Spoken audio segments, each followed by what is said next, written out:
Without further ado, my name is Sandra Jack. I'm the International Conference Director for Energy, Capital, and Power. I welcome you all to Africa Energy Week and to this prestigious session on energy transition, hydrogen, game changer for African fossil fuel. I would like to welcome and call to stage our moderator, Matthew Watson, partner, Rystad Energy. I do hope we all enjoy the session. Have a good afternoon.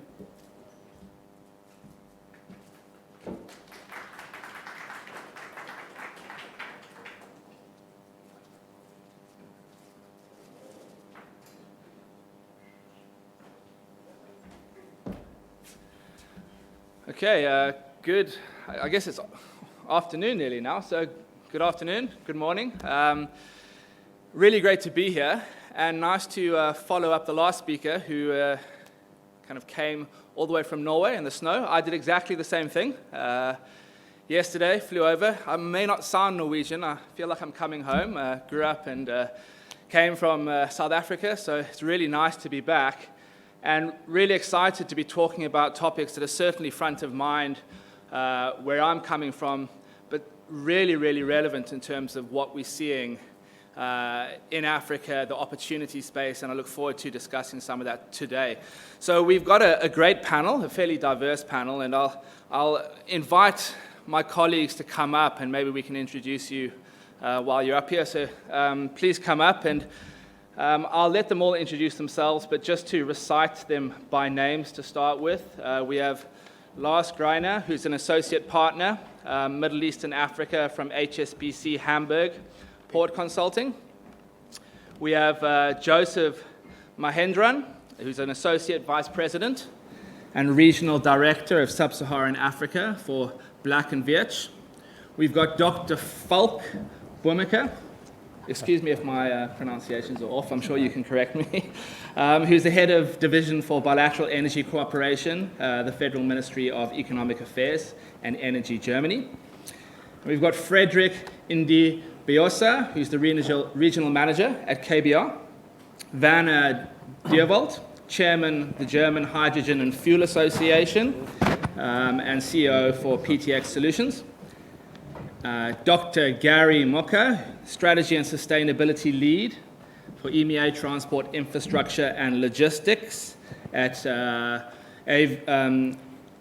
Worley Group, and Dr. Surashan Pillai, VP of Sustainability at Sasol. So a lot of words, big names. I would love you to all introduce yourselves maybe a little bit. And I think the topic for today being hydrogen. Sorry? I think I'm preceding them. You're preceding. Okay, sorry. So we have a preceding. I was wondering. I obviously got the agenda wrong. Okay, sorry. So preceding the panel, we have our esteemed colleague, Josef Abramowitz, nominated by 12 African countries for the 2021 Nobel Peace Prize for his solar work, and named by CNN as one of the planet's leading green pioneers, and serves as the CEO of GigawattGlobal, a frontier impact investment platform. So a very honorable and knowledgeable gentleman, and I look forward to hearing what he has to say before we dive in. Okay. Thank you very much, Matthew. Good afternoon, everybody. I really want to thank the courageous organizers of this conference for the opportunity, perhaps a historic opportunity, to be in dialogue together with you, considering my focus on 100% renewables, and this is a conference about fossil fuels. And also, I'm coming directly from COP26 in Glasgow, and I have much to report that affect your futures and your businesses. I come as a friend of Africa. I come as a friend of the peoples of Africa. I come as a green impact investor who develops solar fields both for the climate impact as well as to fuel social and economic development. And here I am at Africa's premier oil and gas conference, keynoted by OPEC's Secretary General and with petroleum ministers, no less. I agree with the Secretary General of OPEC that net zero has to be inclusive. I agree with the Chamber's Chairman, NJ, that it has to be a just transition. Now, you probably already know what I think about oil and gas, but I think I'm going to surprise you what I'm about to say. The bottom line is that we're all on this planet together for the common good as well as for business and for profits. But first, let's speak about stranded assets. You are the custodians of what are going to be stranded assets. Coming out of Glasgow, it's clear that many countries are phasing out subsidies and tax benefits for fossil fuels. Carbon taxes are being introduced all over the world, which will also affect Africa's exports. Banks are hesitating or are stopping to fund fossil fuel projects. In other words, the past decade of pronouncements are now being acted on, and you need to take notice. And so the demand for oil is actually going to go down because of government policies, because of electric cars, because of renewables, and because of consumer awareness. And renewables are now cheaper than gas, especially in the emerging markets of Africa. And it's happening exactly at the time the international community is seeking a massive global reduction in methane because of its potency as a greenhouse gas. There's also, as you know, greater and greater consciousness about ecological destruction, health threats, and the climate effects of extracting and burning fossil fuels. Don't worry, I'm not going to do only gloom and doom. I have positive things to say and suggestions to make together. And the young people, they're certainly not going to let us steal their future. And just now, we mourn the loss of life in Sierra Leone at the oil truck accident. But there's more that you need to be aware of, and which some of the opening speakers alluded to. The divest invest movement has now commitments to move nearly $40 trillion. 40 trillion, it used to be in the billions, $40 trillion from fossil fuels to renewables, because at the very least of the moral stain on oil and gas. Your business is an asset class that is growing in vulnerability and volatility, which means it may not be a good business to stay in. You don't want to invest in dinosaurs when you know that they're going to be extinct. So of course you have an interest in diversification, and we're going to get into one of the ways to diversify. But here's a message for the oil and gas companies. It would seem to be a strategic business move to transform yourselves into energy companies, right, as soon as possible. Post COP26, and it's not even over yet, I would encourage petroleum ministers, who we just heard some from, to change your title to Minister for Energy Transition and have an energy transition plan. Some of the world's biggest oil companies like Shell are doing that as we speak. And maybe African-produced green hydrogen can fill the pipelines and the tankers.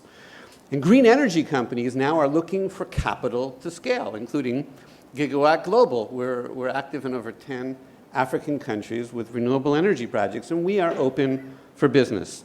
I am not suggesting that your nations and that your companies shouldn't prosper. It's the opposite. If you want to prosper, diversify and transition. Africa, you are so blessed with land, with sun, with wind, with hydro, with geothermal. You have it all. You have it all. It's quite extraordinary. And producing energy from these blessings is cheaper, and it will lead faster to a more just transition. Now, two commitments are coming out of Glasgow that are really important for all of us here in the room. The first is $100 billion a year for the developing world, as well as billions to plant or not to cut down trees, which of course breathe in the CO2. Now listen to this idea. If we're going to pay countries and peoples to preserve trees, then a case should be made for paying African countries to keep your oil and gas in the ground. Imagine using cryptocurrency or cell phones to send funds to every family for a modest monthly climate allowance in those countries where they've made an affirmative choice to keep the oil and gas in the ground. This would further catalyze economic and social development and a much-needed safety net. In the end, $1 towards mitigation, which is what this money would be, of climate change is cheaper than the cost of adapting to it and without the loss of life. And now some words from my friends in the international community. The World Bank, AFDB, USAID. Despite the fact, and I'm saying this as a solar guy, despite the fact that we all claim some successes on renewables in Africa, a sober and honest assessment concludes that overall, the international community has failed to scale green energy to match the needs in Africa. By mandating costly and uncertain bidding processes with high barriers to entry and that simply take too long or don't even come to fruition, the international community has inadvertently actually delayed progress rather than promoted it in many cases, which of course has enabled another decade of more oil, gas, and even some coal plans and projects to take root, which works against the UN Sustainable Development Goals. As financial development institutions, you have sometimes failed Africa and the planet with these well-intentioned but badly designed programs, since they often slow progress, add uncertainty, create market confusion, and undermine creative groups like ours. Now, about 90% of the successful green energy deals in Africa, they weren't done by bids. It was done by open book direct deals. I'm really proud to announce from this podium, right, at Africa Energy Week, we just interconnected Burundi's first solar field, supplying 10% of their generation capacity, and it's displacing heavy fuel oil, right? I'm speaking about it, I think, tomorrow at 2:30 with stunning drone footage. Burundi is the market signal that if it can be done there, every African country can have a significant amount of their energy needs met and more cheaply, right, half or a third the price, depending on the pricing, of fossil fuels. And we and others would have completed so many more projects if there wasn't a confusion in the market. So I have a revolutionary idea going forward here from, again, this podium. Ultimately, all projects will need to go back to the World Bank, the IMF, the AFDB for some kind of permissions, guarantees, financing. Let's see standard power purchase agreements across the entire continent. Let's see standard guarantees, standard technical assistance programs, standard currency tools. And this part, I think, is revolutionary. Standard pricing, so there's no need for bids or lengthy and costly and uncertain negotiations. For utility scale solar, you ready? 10 cents per kilowatt hour across all 54 countries in Africa. And where there isn't the benefits of economy of scale, there should be grants and concessionary financing. And where the investors will make money, great, let them make money, because this will unlock the trillions of dollars that Africa, that we keep hearing so much needs for those 600 million people who don't have power and the 300 million who are paying way too much for the fossil fuels that are destroying our planet. And we need to aim higher. I was fortunate through some accident of history to help lead a team that brought the southern part of Israel from the Red Sea, like in the Bible, the Red Sea, up to the Dead Sea. We are the first distinct region in the world to be 100% solar powered during the day.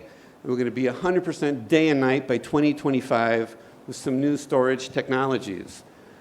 This is an important message and example for Africa, because I heard the ministers not believe that it's possible. We have the technologies. We have the climate solutions. And it is more cost effective than fossil fuels. I may be the only developer on the planet who can actually credibly claim to go to 100% solar. And I am a friend of Africa.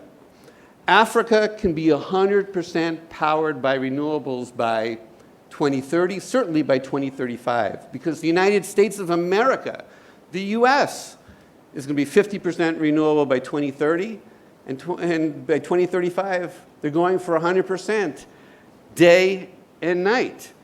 And so if you have more blessings than the United States of America, and we're here to be your partners. I see head shaking, and I would love to talk to you afterwards. And look, the whole conference is a rebuttal of my remarks, sir. So again, I thank the opportunity to be here.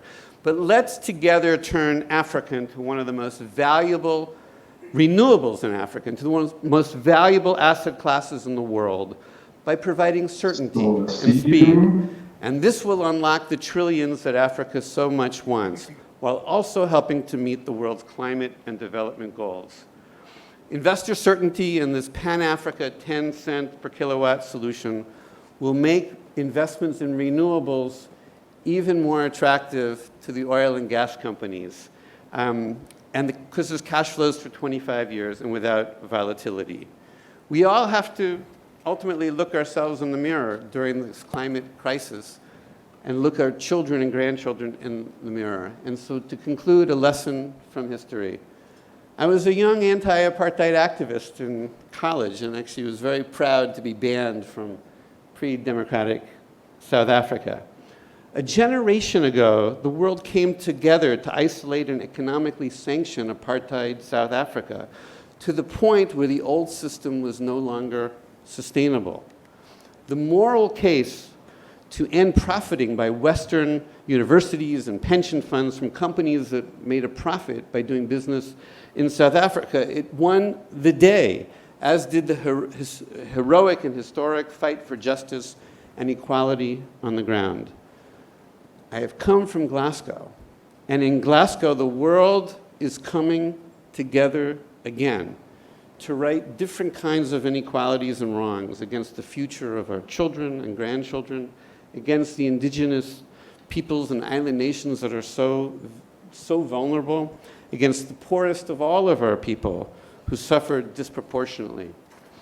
To the ministers, your excellencies, and the delegates, you are hereby invited to quickly join this tide of transformation and to undertake bold energy transition programs and policies. My talk is dedicated to a climate prisoner, Stephen Danziger, who's in jail in the US for taking on Chevron, one of our sponsors, in the Chernobyl of the Amazon. And I call for Chevron to drop all charges against him. So I come from a tradition that asks the following question: who is wise? One who can learn from everyone. Who is wealthy? One who is satisfied with what they have. And who is mighty? One who can take an enemy and make them a friend. Like you, I have come to this podium to learn and to gain wisdom from others. Like you, I hope to leave richer in different ways. And I hope I've won over some of my climate foes to now be friends. From Glasgow to Cape Town via Jerusalem, thank you, God bless, and shine on.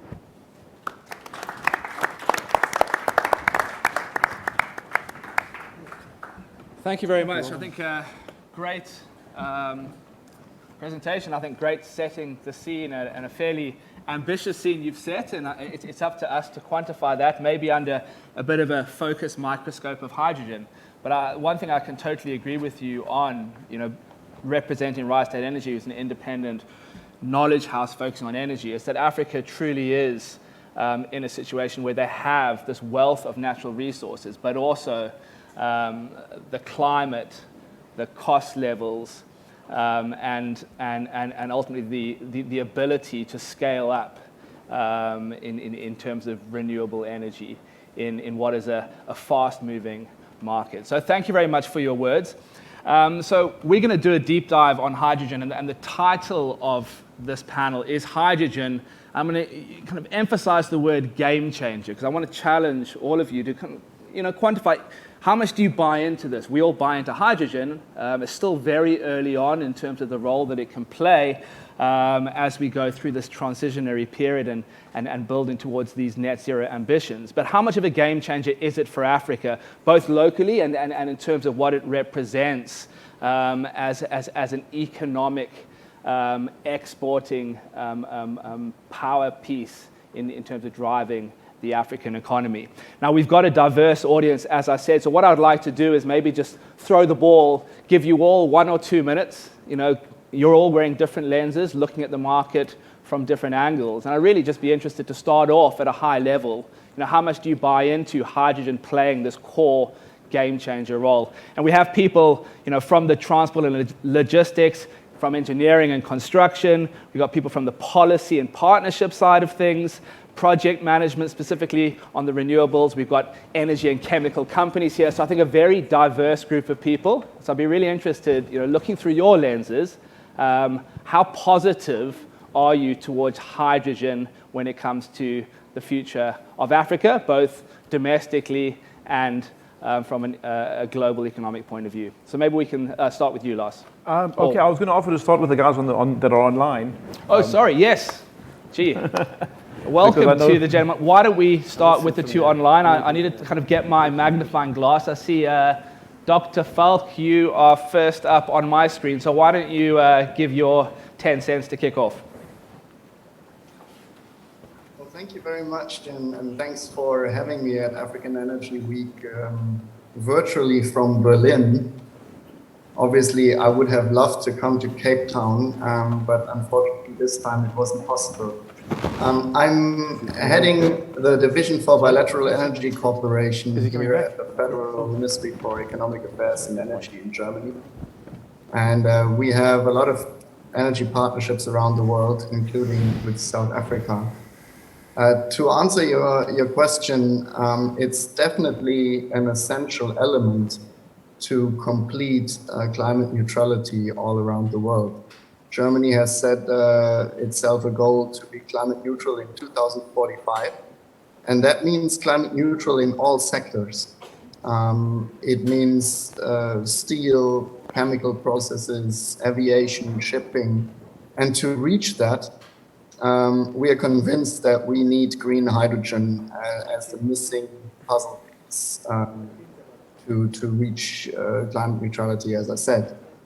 So yes, it is a game changer, but the basis for everything is obviously renewable energy, because you need renewable energy to produce green hydrogen. Right. And that's why we are saying, yes, you need renewable hydrogen. You use it wherever possible directly, and where not possible, you transform it into green hydrogen and reach climate neutrality in these sectors. It is a game changer, but there is a long way to go, and we definitely need international cooperation. Great, thanks. And we are going to touch a lot on the challenges that are associated to it in a moment. But I think a great high-level view in terms of why you see it as a potential game changer. I'll throw the ball over to our second colleague online. I believe it's Werner Diwald, yes. CEO of PTX Solutions. So, Werner? Yes, we can hear you. If you want to just say a few words, just, looking through your lenses, how much do you buy into hydrogen, being this game changer for Africa, and why? Yeah, I'm sure it could be a game changer, because it's clear that Europe and especially Germany needs a lot of energy in the next years. We can't produce it in our own country. There's enough space for that. So there's not really the possibility to direct enough and PV parks. And if I look to Africa, and especially West Africa, there's enough space, a lot of opportunity to produce a lot of renewable energy. And green hydrogen is the first time the possibility to give green or renewable energies a value, and we can trade it suddenly in some bit of the world green hydrogen. I think that is really a win-win situation for these areas and also for Germany, European Union. We have really, it's a huge challenge to reach the climate targets, and we want to fulfill it. We have to fulfill it. One side and the other side, we need renewables. And I think that is suddenly, it's a new oil from yesterday, and I think we have to think in this scales. So it's not a little bit energy, a little bit now, but because worldwide, 2,000 billion euros each year trading. Werner, we're having a slight issue hearing you, so I'm going to come back to you. We are getting most of it, but I'll just ask the sound technicians just to check if we can, improve the quality of that sound. But I'm going to pass the word on to it. We've heard a fair bit already in terms of, what lends itself in Africa when it comes to land, climate, various other elements. But maybe I can pass the word to you, Lars, coming from the port transport logistics point of view. I mean, what do you see kind of from your lenses is exciting when it comes to hydrogen in Africa? Thanks, Matthew. Absolutely, very much. And I deliberately passed to my two German colleagues there for the simple reason that we work with both of them. And you might ask yourself, what is Hamburg Port doing talking about hydrogen? Where are we involved as consultants and as a port organization in Hamburg? And the answer is we're very involved. We're involved with the hydrogen initiative that Diwald is leading. We're involved in the TransHydro project, which is developing hydrogen distribution throughout the whole of Europe, whether it be by pipeline, rail, or road. The fact of the matter is that hydrogen is looking more and more to be the fuel of the future. And one talks about the grey hydrogen, the blue hydrogen, or the green hydrogen is where we're wanting to go. It's very much a journey. And I heard a wonderful example last week where one of my colleagues on another panel said, really where we're at is we're learning to surf. And if you look at me learning to surf, you look at the waves, and the waves are coming. The new energy transition is coming, and it's not going to stop coming. It's going to keep coming. So we've got a choice. We can choose to learn to surf, to go out on there on the board and knowing we're going to fall off, we're going to make mistakes, but keep trying and learning. Or we can sit on the shore and say, we don't need to learn to surf, we can watch this wave coming at us.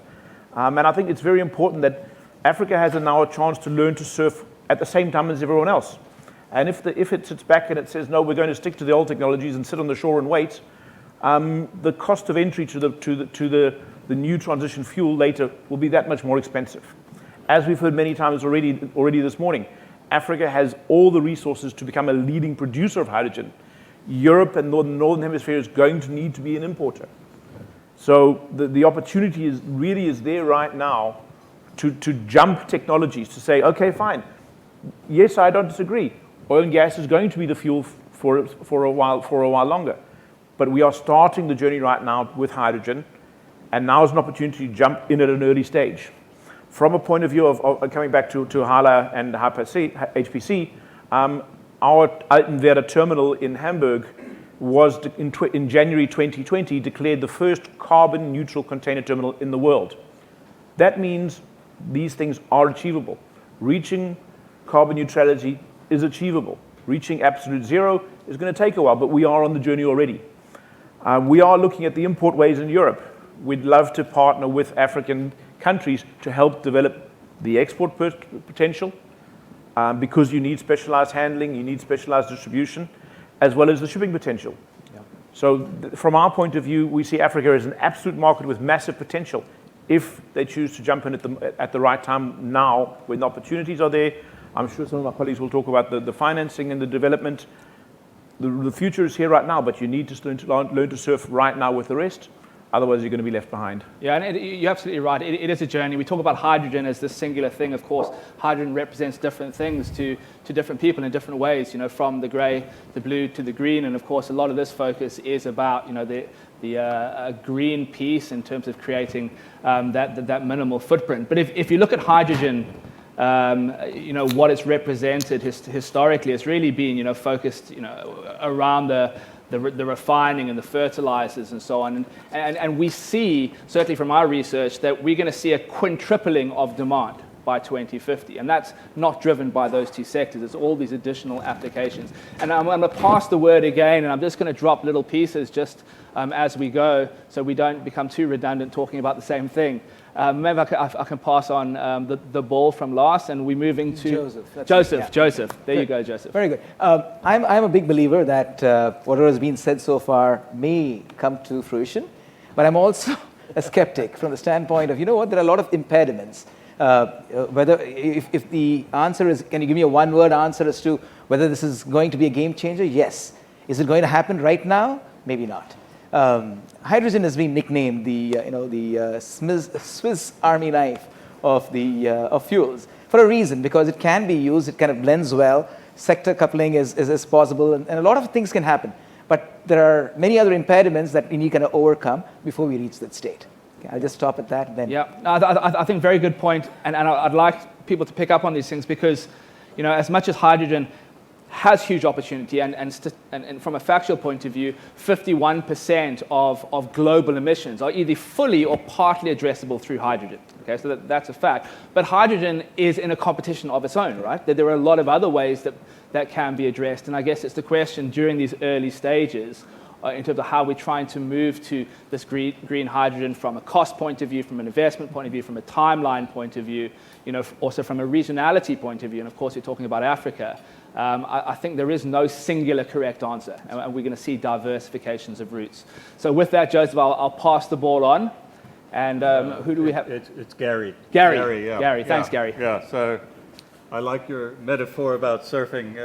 Lars was a long time surfer. The reality is you can have some really great rides, but you can be humbled if you don't get it right. And I guess just a straight, more direct answer to the level of excitement and enthusiasm around hydrogen. I've been in the ports and marine terminals and transport business well over 30 years.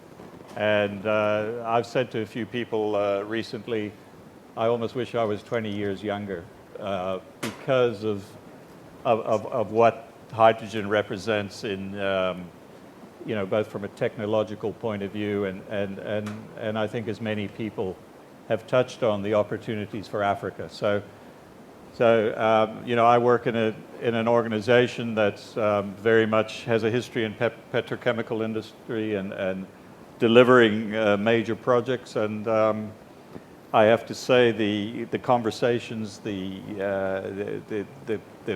energy that I'm seeing in the organization and other like organization is around hydrogen, is around energy transition. Energy transition in its broader sense. It could be ammonia. We could be talking about methanol. We could be talking LNG and working as a carrier fuel. So there's all these sort of things, and I guess we can get onto that shortly, but I think there's a lot of nuts to crack. You can generate the stuff, but how do you move it? How do you export it? And there's both opportunities and constraints around absolutely. That. Yeah. And I think we'll touch on some of these in a moment, but I'm going to again throw the ball along the line to Dr. Pillay, who is coming from the industry itself, representing Sasol, being an energy and integrated chemical company. I guess you can add a bit of a different flavor because this is part of your value chain right now, and your job, I guess, as VP of Sustainability is to understand and track that journey and do it in a responsible fashion. Yeah, no, thanks, Matthew. So I think I agree with everything that the other panelists have said so far. But maybe if I can zoom in some of the opportunities that we haven't covered for hydrogen. And really, when you look at where I come from Sasol, where 70 years ago we started by taking coal, a dirty word today, and converting coal to fuels and chemicals, right?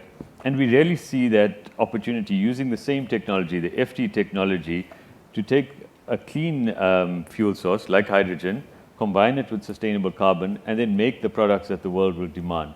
And I think you mentioned it, that 51% of the sectors that are difficult to decarbonize, it's possible to do that today, right?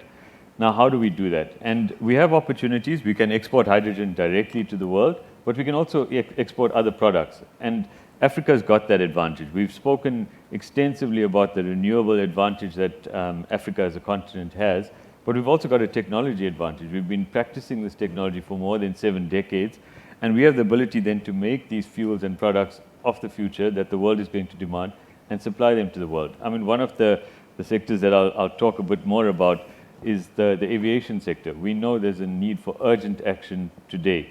And something like sustainable aviation fuel, that's a reality, and that's something that we can put into the market today at a competitive rate. So it's these kind of opportunities that we really have to look at. How do we accelerate that and use Africa as almost a catalyst to get this into the market quickly? Great, thanks very much. And last but not least, on the end, if I can see you down there, we have my colleague from KBR, Fredrick Ndi-Obiosa. Why don't you tell us a little bit about how you're seeing things through the KBR eyes? Yeah, thanks. First of all, I'm not Fredrick, so pardon me. I'm representing Fredrick here. My name is Chinan. Okay, so sorry about that. No, it's fine. But I think, it's a very interesting concept when you think about hydrogen. I think Josef was spot on. Hydrogen is, like the Swiss Army knife of decarbonization across key sectors of the economy. I think there's several applications from fertilizers to refining, plastics, name it, power applications. So a variety of things to do. Now, if I loop it back to your initial question, is it being oversold? Is the hydrogen phenomenon being oversold? If you ask me personally, I think there are parts of that. There are parts of it that are being oversold. But without a doubt, if you look at the hydrogen value chain and its applications, very hard to abate sectors, which require, sort of high-rate heat or long-haul transportation, a variety of things. There's no doubt that hydrogen has the clear competitive advantage. You can argue about power. If hydrogen has an application in power, you can argue about that, looking at heat pumps and other things. But without a doubt, it has its clear verticals where it has areas of application. Now, I think there are many numbers that are flying around. Many of you would have seen it. McKinsey just forecasted, I think recently, 2.5 trillion tons, actually, $2.5 trillion, I apologize, of the hydrogen market by 2050. Now, 2.5 trillion is about half of the current oil market today. So it's a huge number. It's a huge, huge number. If you conceptualize your head around that and see the developments that are happening today around the world and infrastructure, there's a huge leap that needs to happen before we get to that number. It's across infrastructure, it's across production of hydrogen, it's across transportation of hydrogen and all of these things. So there's a huge amount of work that needs to be done. If I pull it back into Africa, how well is Africa positioned?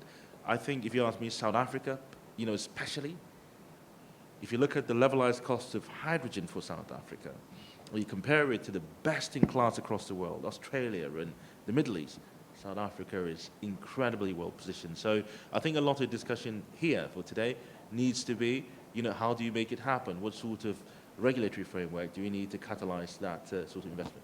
Yeah, I think very good point. I'm going to open up and anybody kind of shout in where we... I fully agree with what you're saying. And I think one of the tricks, in addition to opening up the potential, there are so many different places with potential. But right now we're coming from the theoretical and we're starting the realistic journey. And we're very much babes in the wood starting the realistic journey. I think one of the crucial aspects around that is to try and balance it. We've got to balance the production with the demand, supply with the demand, and then link to that at the same time the transport mechanisms. We at the end of the day, whether it's in Australia, whether it's in Africa, we need to produce it here, transport it to the northern hemisphere where it's needed. And all three of those need to be kept in some kind of balance. One, to keep the costing in balance, and two, to help the transition move forward. Once we start stalling in one of those areas, it potentially could stall the rest. I think that's one of the things that's not being talked about enough. Yeah. And there's three things I want to touch on now, and I'm going to touch on them all individually, and we can see where we go. One is the application. We speak about the Swiss Army knife, and is this a jack of trades of everything but a master of nothing? And of course, we have the footprint in terms of how it's been utilized, but when we talk about, from the industrial sector, whether it's heating, whether it's steel, whether it's chemicals, we talk about transportation, aviation, road transport, and so on. They are competing against other elements. So let's talk a little bit about the application. I'd be interested to look at that. After that, I want to touch a little bit on supply chain, because, the speed and ambition in terms of how we ramp up, we're not dealing with fossil fuels here in the fact that you have a consistently declining resource that needs to be replaced. So, as we develop and we build, how much is enough, and how do you avoid the fact that we develop a lot very quickly and you end up with a lot of white elephants at the end of the day because of what you delivered. And I think that's a very interesting point for the supply chain, something that they're very concerned on, investing very heavily, making money for the next 10 years, and then suddenly there isn't that add-on and knock-on effect. And then finally, and I think there's a number of people who probably have opinions here is when it comes to policies, incentives, and also this whole idea of thinking about this much more broadly than we do traditionally in terms of this is our market, our government, our sector, and thinking about this as a global opportunity space where partnerships should be driving the success, and Africa should be thinking about themselves holistically, not country X versus country Y, and how do we build an infrastructure to really drive Africa to a lot of the themes that we're going to be touching on. So I'm going to start with the application side. Like we say, we know hydrogen. It's been around for forever. It's a byproduct of a lot of the traditional things that have been happening and will continue to happen within Africa. But the likes of transportation, I want to get your opinion on what do we see hydrogen like as a transportation? Is it a fallacy and a dream, or do we truly believe it'll be competitive against some of the other energy sources? And then from the industry point of view, I think the big one is steel here. We are an iron ore rich continent, and one of maybe the crimes of Africa is we've consistently kind of excavated and exported the raw materials without refining and productifying, which we all know is where the money is. So what does hydrogen provide us as a way to bridge that and make Africa a center of production, not a center of exporting of raw materials? So I'm going to throw it to anybody. Industry, transport, what do we think and why do we think it?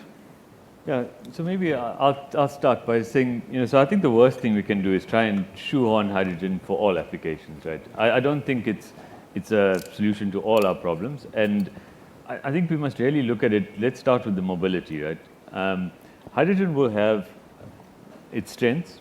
We see it particularly in the long-haul industry, but there will be other areas where direct electrification will win, right? So I think, we must look at it and say, for a particular application in a particular region, what's the right or the best way to decarbonize? And in South Africa, our analysis has shown that hydrogen will probably win in the long-haul industry, and that's where we really see the opportunity to develop these mobility corridors to get hydrogen utilized in heavy vehicles. Another area would obviously be heavy industrial vehicles, right? So in the mining industry, decarbonizing that. But going to your point about green steel and exporting green products, I think that's the real prize for Africa, right? Yeah. You don't want to be just exporting energy for someone else to beneficiate and use. You want to make the energy or harness the energy and then use it in the continent and export these value-added products. So really coupling hydrogen, and if we really believe that Africa, and we do believe that Africa has the potential to be a low-cost producer of hydrogen. I agree with you on that one. Then we say, okay, well then why not couple it with the steel industry and then become a low-cost producer of green steel and then export that green steel? Or take it one step further. I mean, we know, for example, South Africa's got a well-established motor industry. Export these green vehicles, right? So the whole value chain is really where we have to focus. And then perhaps the last thing I just want to mention that we haven't covered in this so far, with South Africa and Zimbabwe being home to 80% of the PGM metals in the world, it really provides an opportunity. I mean, if we start looking at a breakdown of electrolyzer costs or where in the hydrogen value chain PGMs feature, this is an opportunity to then beneficiate and use that in the continent. So, 100% agree. I really think there are opportunities.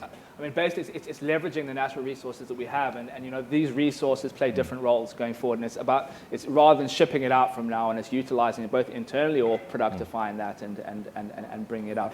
I know we've got some colleagues on the phone, on the line, and I know there's people waiting to voice this. I'm going to come back to the panel in the room, but I don't want to ignore them. I see Werner nodding every now and again, so Werner, is there anything that you'd like to kind of specifically add to this at this point? And then I will come over to you, Dr. Falk, in a moment.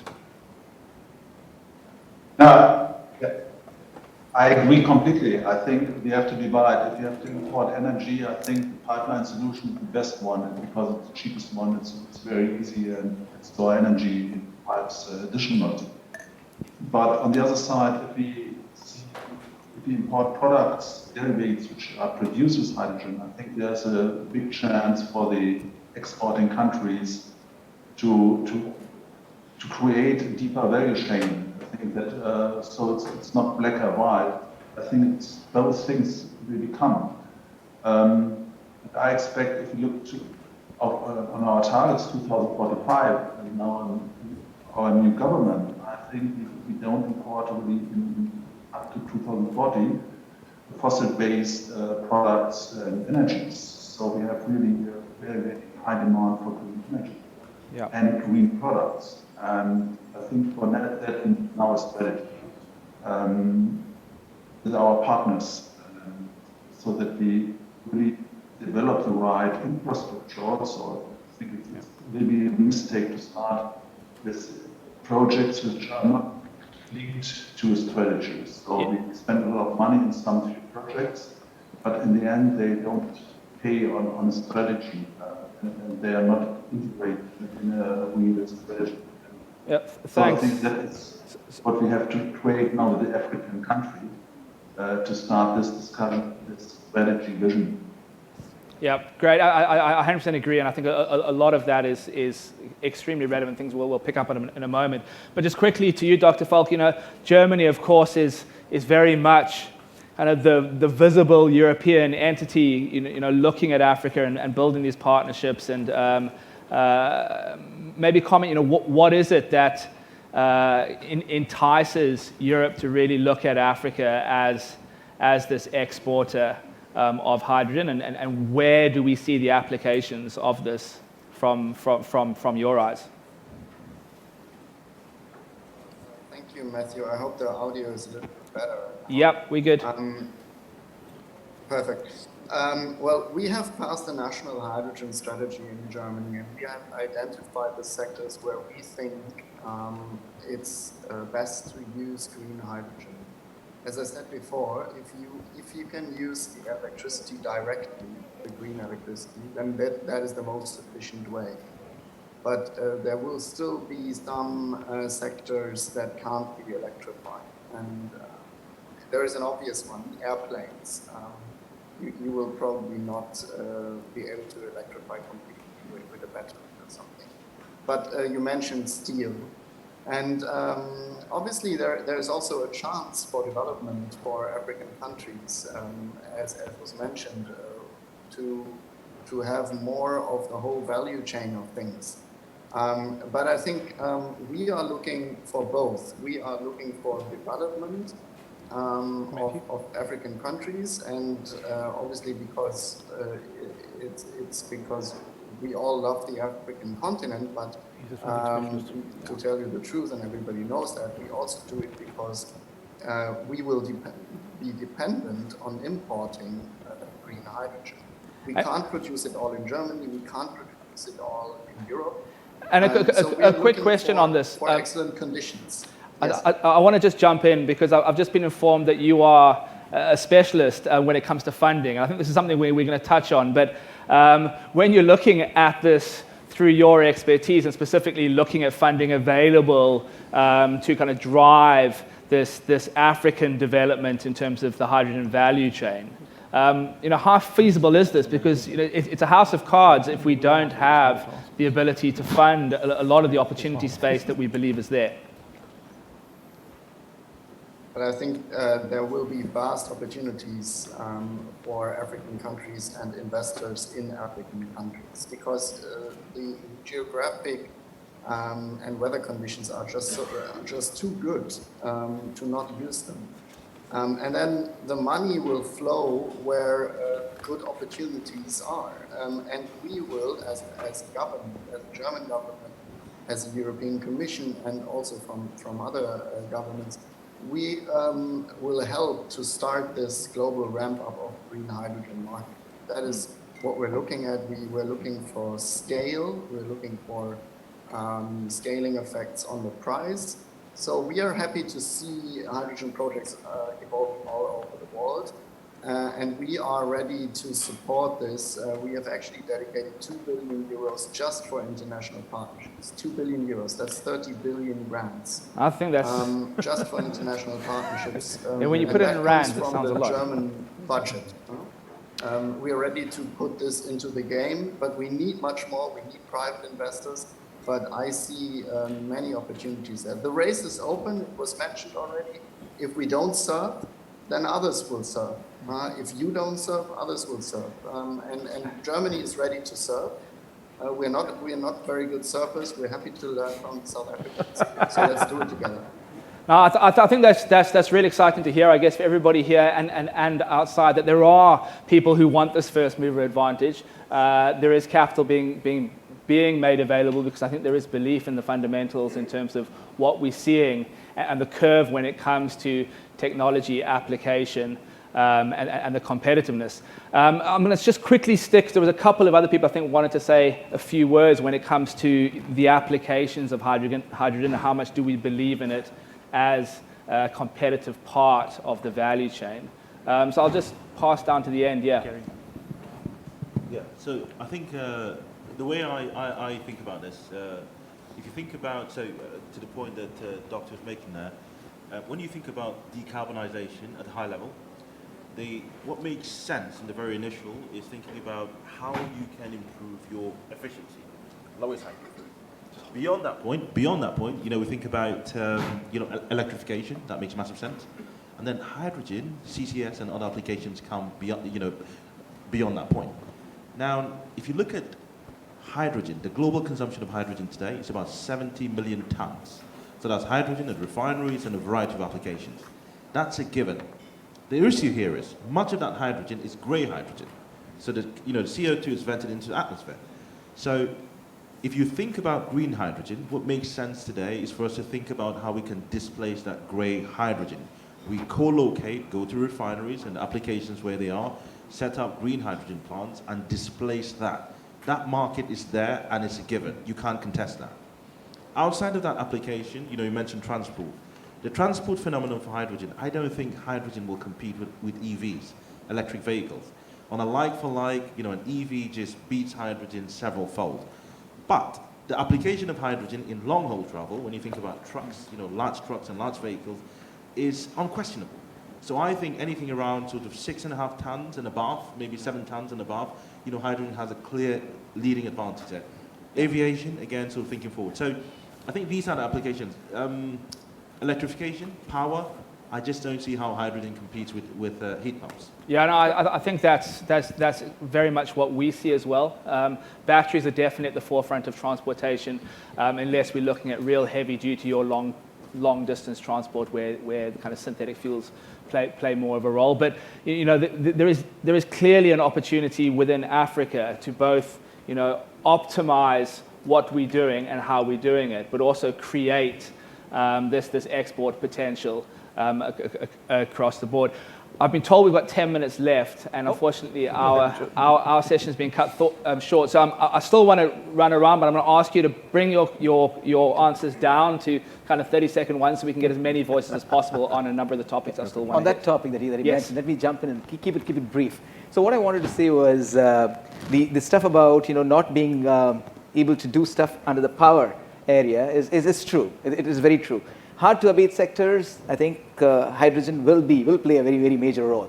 Even under the power group, what happens is the existing batteries that are there, whether it's the flow batteries or the lithium ion and things like that, they can kind of last for 4 to 8 to 10 hours.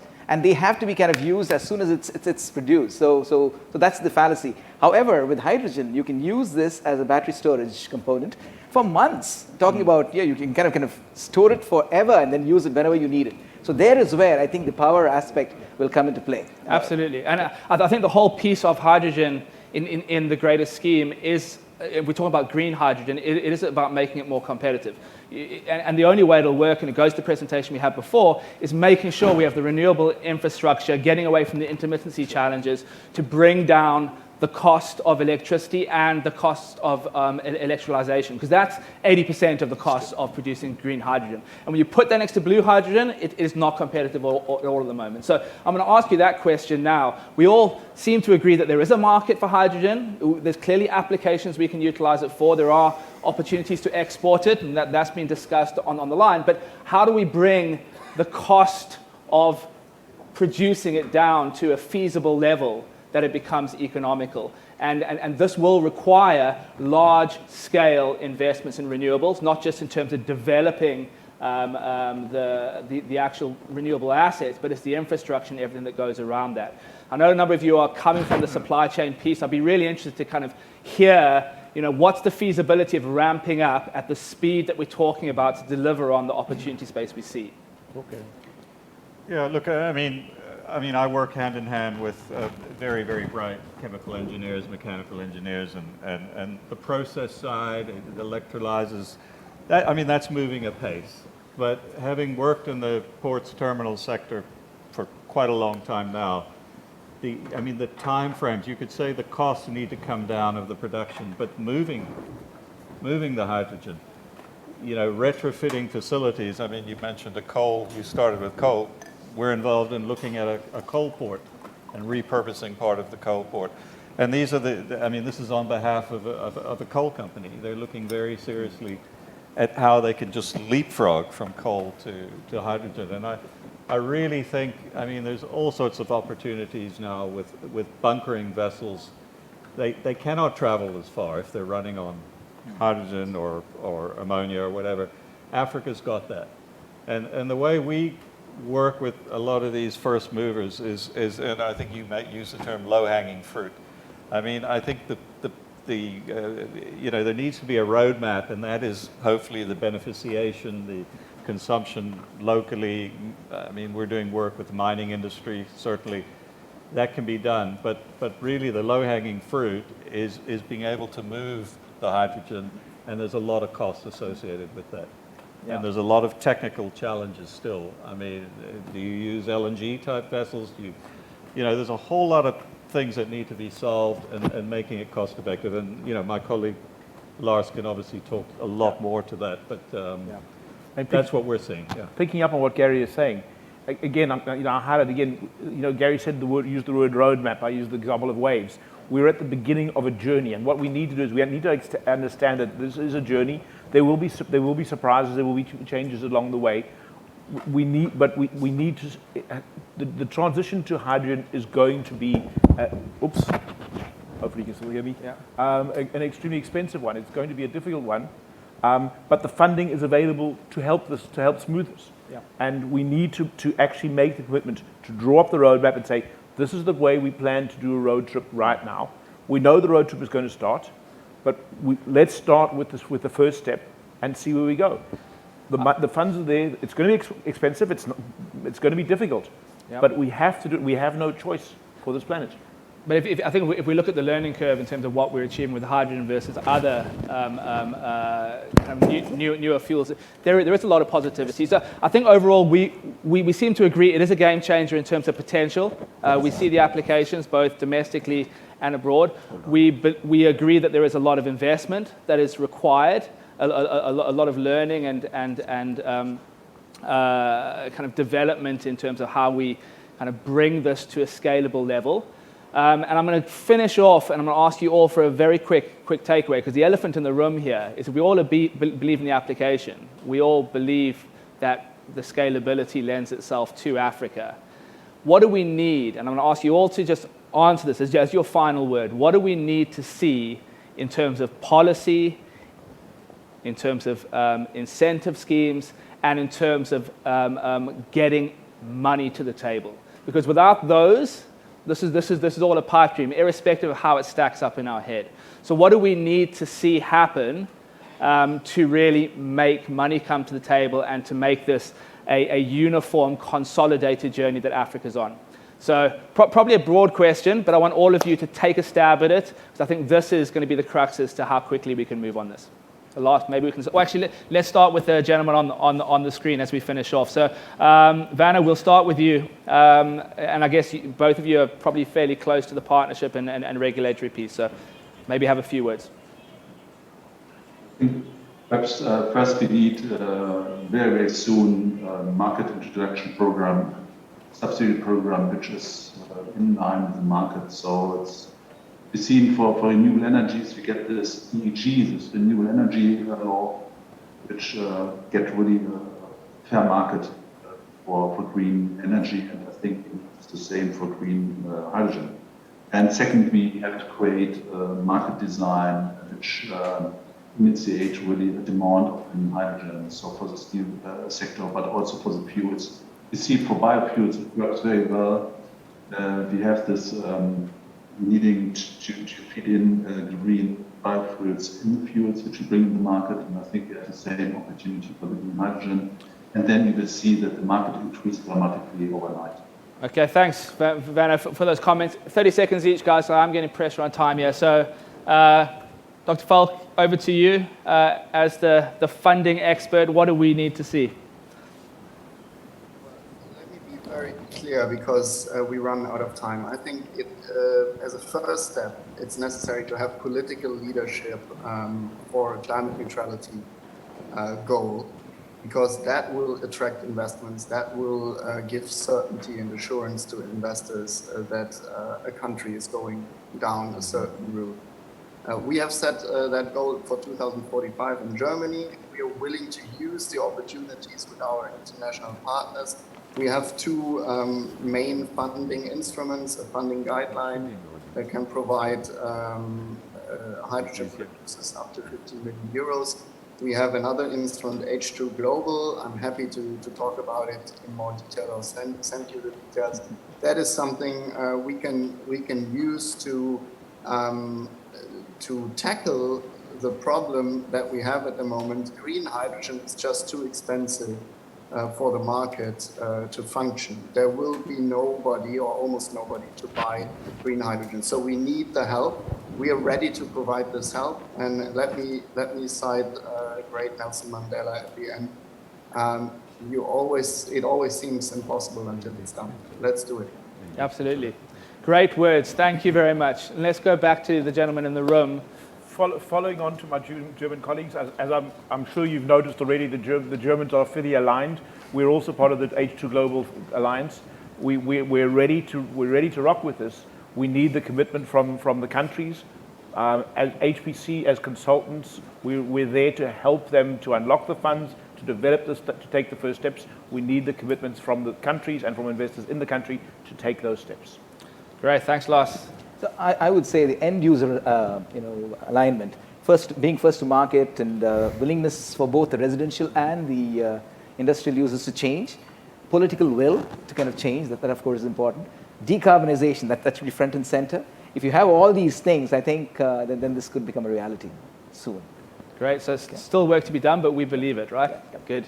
Yeah, I mean, I think there's no doubt the regulators have to get tougher. But at the same time, I think there needs to be a receptiveness that there may be a blue or a gray hydrogen or even a gas industry that facilitates a hydrogen industry. Absolutely. You know, it's not going to just happen overnight. And I think that's such a good point, that people think this is a black and white world, right? You're either on one side or the other. This is a transitionary journey, and to a large degree, we will always be living side by side at some degree. It's the shift of roles. I think that's important to understand.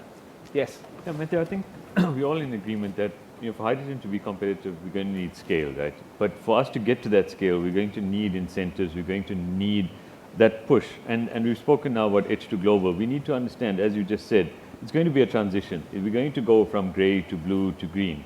And we need to understand that in that journey, we will need special dispensation, we will need a regulatory framework that allows us to participate in these schemes to connect the producers with these off-takers. So that understanding and that collaboration between the developed and the developing countries, we really need to have that in place and have those strong frameworks and partnerships to make this successful. Yeah, and I think the exciting thing, having people on the line representing it's not a concept or a pipe dream. This is something that we are seeing materially happening.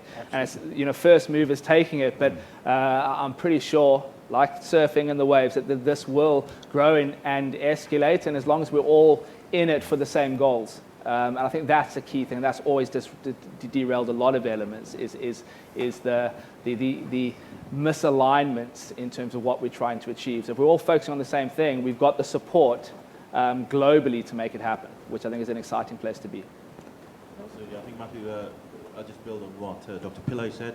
100%, I think Africa needs to treat this as an opportunity. It needs to look outwards. There are lots of demand centers opening up. Germany has said they're going to be a net importer of hydrogen going forward. Africa is well positioned, lots of solar irradiation. Our politics and our policy need to all align together to make sure that we take advantage of the opening market. Yeah, and maybe we can kind of be like bookmarks. We had a great keynote to start with, and maybe we can finish with final words from our expert. So thank you very much. Thank you, everybody. And I learned a lot. Like, I think I've demonstrated, because we've done it, you can get to 100% solar during the day, basically anywhere on the continent. And now I'm hearing about a great storage solution at scale, which maybe can provide the balance of it. So good luck to all of us. And thank you again for, at an oil and gas conference, having all of us on, because we're here to be partners. Yeah, thoroughly enjoyed it, and thanks very much for joining me. Thank you everybody in the audience for having us, and hopefully it's been a productive session. And thank you to everybody on the line.